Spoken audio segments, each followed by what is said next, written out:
this season on Hardline.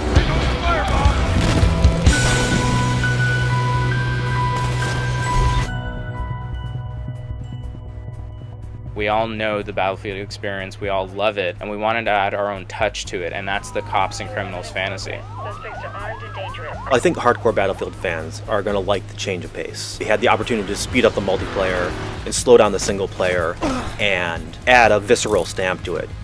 Hardline includes a lot of traditional Battlefield modes like Conquest and Team Deathmatch, but also we added 5 new game modes that all talk to the theme of cops and criminals. We're tying a hostage.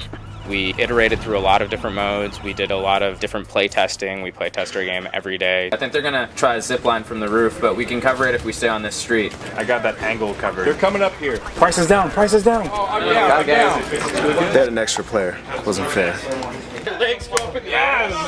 This is something different for the Battlefield franchise. I think it's going to add a new energy in a way that's going to surprise a lot of people. We did that with a lot of the modes that we added in, like Heist and Rescue and Crosshair. And we did that with a lot of the gadgets we added in too. Using grappling hooks and using zip lines to move around the space really quickly is one of my favorite things. The zip line or the grapple hook really help us get around the map more. They help us get around the map faster. That adds to the gameplay, especially in maps like Downtown where you have a bunch of different heights and you want to get between them very quickly. Building up spaces with lots of interesting opportunities for the player to move around and navigate and to find new ways to play and to leverage the new mechanics that we've been adding. So this is the projects area where we spend a lot of time teaching the player the mechanics of the game. You do your big stakeout right out here. It's your first opportunity to really use the scanner. What it allows the player to do is get up to a high vantage point and look around and tag enemies and zoom in on them, get an idea of what their position is, and even eavesdrop on them. Tyson's through there. You got 5 minutes.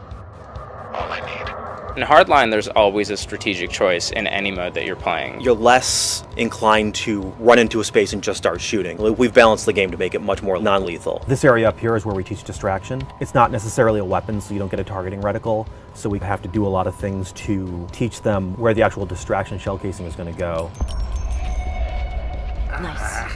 These are the spawners for the guys, and this is a process that took a long time, figuring out exactly where your partner Kai would position herself so that the player knew to move forwards and exactly where to stand to separate and take down using the distract. These really add to the fantasy of Hardline. They give a much more fight on the streets feeling to everything that's going on. And they also add to the strategy of the game because, again, using some of these non-lethal weapons can get you information that you couldn't have gotten otherwise. It was an opportunity for us to move away from the shooting gallery that a lot of modern shooters have become and give players an opportunity to slow down and think about how they're going to approach a scenario. You're going to be doing a lot of stuff in Hardline that you haven't done in Battlefield before, but I think it's going to be super cool and super fun, and it's going to feel a bit more street, it's going to feel a bit more downtown urban, but it's still going to feel Battlefield. Zach Wilson eats babies. So Ben said I like to eat babies. That's hilarious because Ben looks like a giant baby.